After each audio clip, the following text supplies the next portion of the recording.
L'homme naturel n'accepte pas les choses de l'Esprit de Dieu, car elles sont une folie pour lui, et il ne peut les connaître, parce que c'est spirituellement qu'on en juge. L'homme spirituel, au contraire, juge de tout, et il n'est lui-même jugé par personne. Car qui a connu la pensée du Seigneur pour l'instruire? Or, nous avons la pensée de Christ. Pour moi, frère, ce n'est pas comme à des hommes spirituels que j'ai pu vous parler, mais comme à des hommes charnels, comme à des enfants en Christ.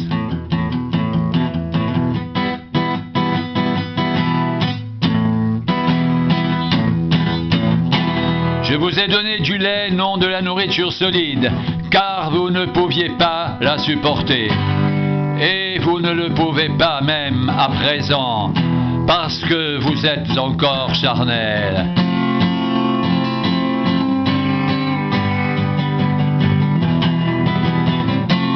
En effet, puisqu'il y a parmi vous de la jalousie, des disputes, n'êtes-vous pas charnel?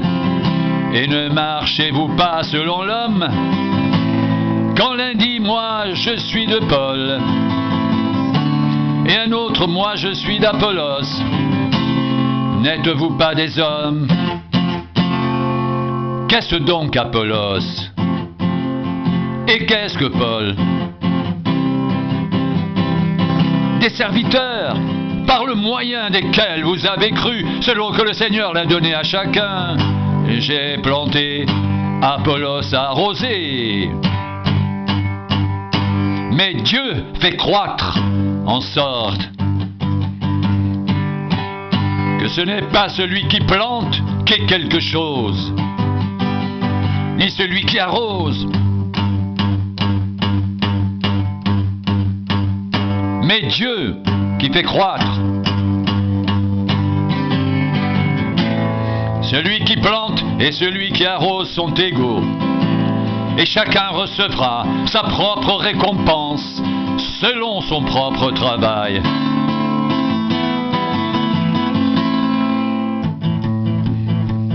Car nous sommes ouvriers avec Dieu. Vous êtes le champ de Dieu, l'édifice de Dieu. Selon la grâce de Dieu qui m'a été donnée, j'ai posé le fondement comme un sage architecte et un autre bâti dessus. Mais que chacun prenne garde à la manière dont il bâtit dessus, car personne ne peut poser un autre fondement que celui qui a été posé, savoir Jésus-Christ.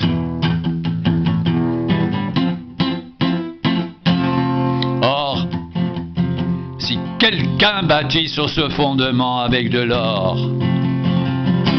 de l'argent, des pierres précieuses, du bois, du foin, du chaume, l'œuvre de chacun sera manifestée. Le jour la fera connaître, parce qu'elle se révélera dans le feu.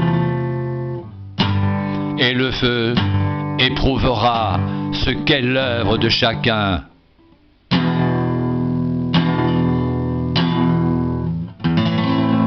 Si l'œuvre bâtie par quelqu'un sur le fondement subsiste, il recevra une récompense.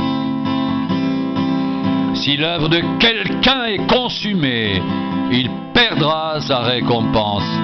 Pour lui, il sera sauvé, mais comme au travers du feu.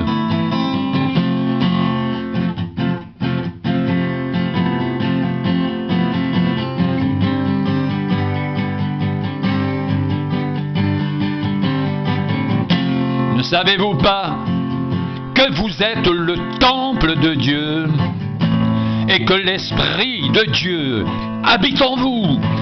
Si quelqu'un détruit le temple de Dieu, Dieu le détruira. Car le temple de Dieu est saint, et c'est ce que vous êtes. Que nul ne s'abuse lui-même. Si quelqu'un parmi vous pense être sage selon ce siècle, qu'il devienne fou afin de devenir sage. car la sagesse de ce monde est une folie devant Dieu. Aussi est-il écrit, il prend les sages dans leur ruse. Et encore, le Seigneur connaît les pensées des sages. Il sait qu'elles sont vaines. Que personne donc ne mette sa gloire dans des hommes, car tout est à vous, soit Paul, soit Apollos, soit Céphas, soit le monde, soit la vie, soit la mort, soit les choses présentes, soit les choses à venir. Tout est à vous, et vous êtes à Christ, et Christ est à Dieu.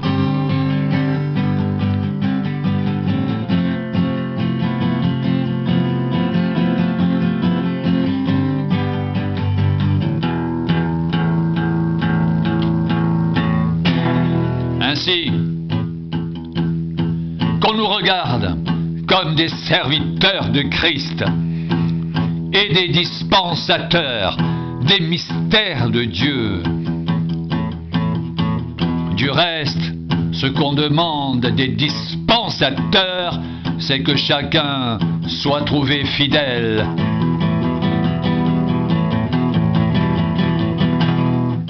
Pour moi, il m'importe fort peu d'être jugé par vous ou par un tribunal humain.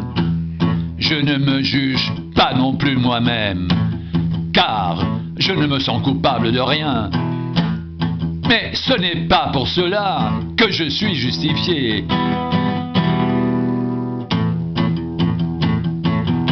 Celui qui me juge, c'est le Seigneur. C'est pourquoi ne jugez de rien avant le temps, jusqu'à ce que vienne le Seigneur, qui mettra en lumière ce qui est caché dans les ténèbres et qui manifestera les desseins des cœurs. Alors chacun recevra de Dieu la louange qui lui est due.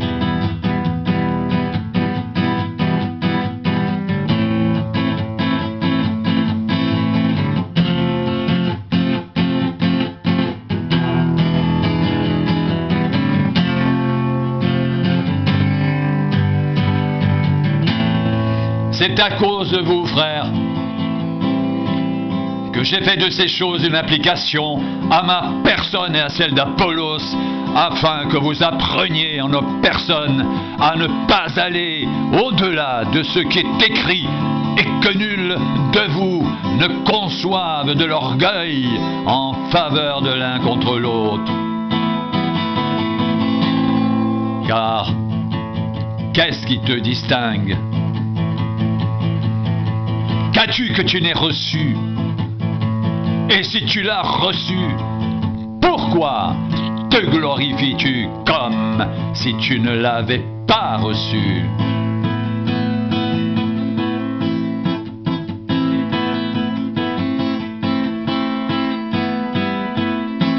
Déjà vous êtes rassasiés, déjà vous êtes riches. Sans nous, vous avez commencé à régner. Et puissiez-vous régner en effet, afin que nous aussi, nous régnons avec vous, car Dieu, il me semble, a fait de nous apôtres, les derniers des hommes, des condamnés à mort en quelque sorte, puisque nous avons été en spectacle au monde, aux anges et aux hommes. Nous sommes fous à cause de Christ, mais vous êtes sages en Christ. Nous sommes faibles, mais vous êtes forts. Vous êtes honorés, et nous sommes méprisés. Jusqu'à cette heure, nous souffrons la faim, la soif, la nudité. Nous sommes maltraités, errants çà et là. Nous nous fatiguons à travailler de nos propres mains. Injuriés, nous bénissons. Persécutés, nous supportons. Calomniés, nous parlons avec bonté. Nous sommes devenus comme les balayures du monde, le rebut de tous jusqu'à maintenant.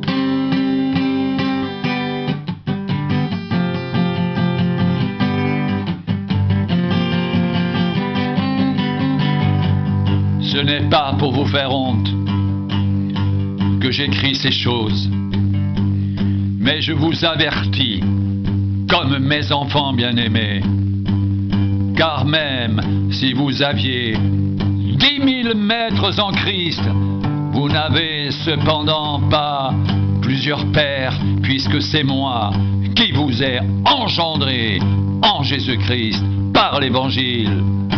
Je vous en conjure donc. Soyez mes imitateurs. Pour cela, je vous ai envoyé Timothée, qui est mon enfant bien-aimé et fidèle dans le Seigneur. Il vous rappellera quelles sont mes voies en Christ, quelle est la manière dont j'enseigne partout dans les églises.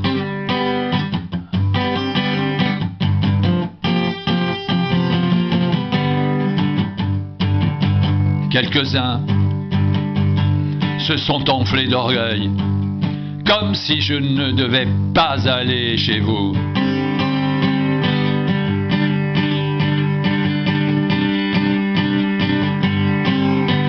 Mais j'irai bientôt chez vous, si c'est la volonté du Seigneur. Et je connaîtrai non les paroles, mais la puissance de ceux qui se sont enflés.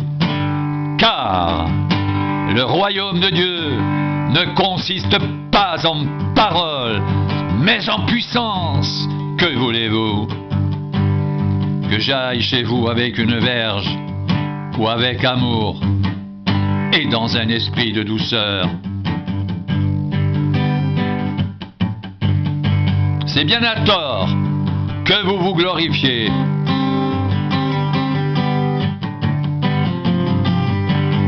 Ne savez-vous pas qu'un peu de levain fait lever toute la pâte?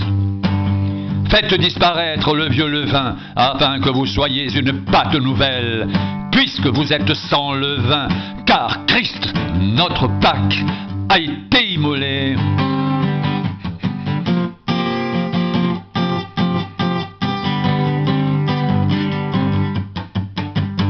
Célébrons donc la fête, non avec du vieux levain, non avec un levain de malice et de méchanceté, mais avec les pains sans levain de la pureté et de la vérité.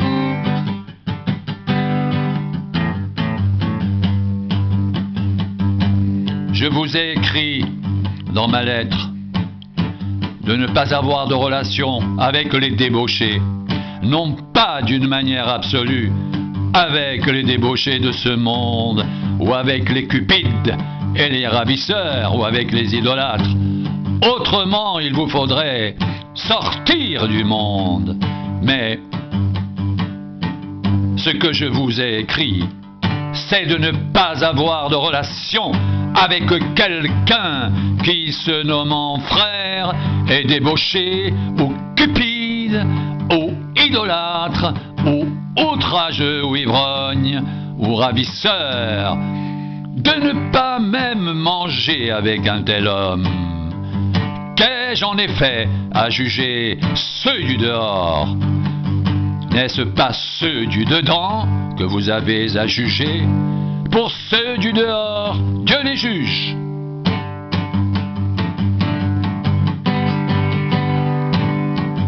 Ôtez le méchant du milieu de vous.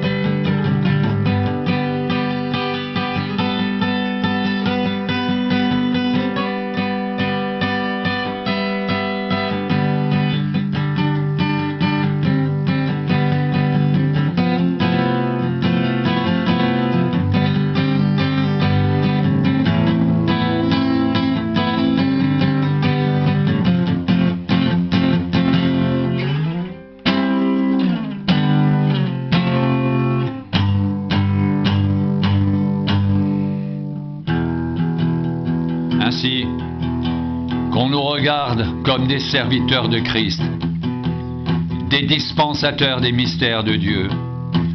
Du reste, ce qu'on demande des dispensateurs, c'est que chacun soit trouvé fidèle. Pour moi, il m'importe fort peu d'être jugé par vous ou par un tribunal humain.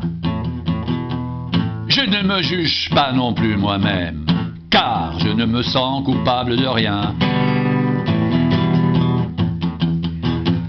Mais ce n'est pas pour cela que je suis justifié. Celui qui me juge, c'est le Seigneur. C'est pourquoi ne jugez de rien avant le temps, jusqu'à ce que vienne le Seigneur, qui mettra en lumière ce qui est caché dans les ténèbres et qui manifestera les desseins des cœurs. Alors chacun recevra de Dieu la louange qui lui est due.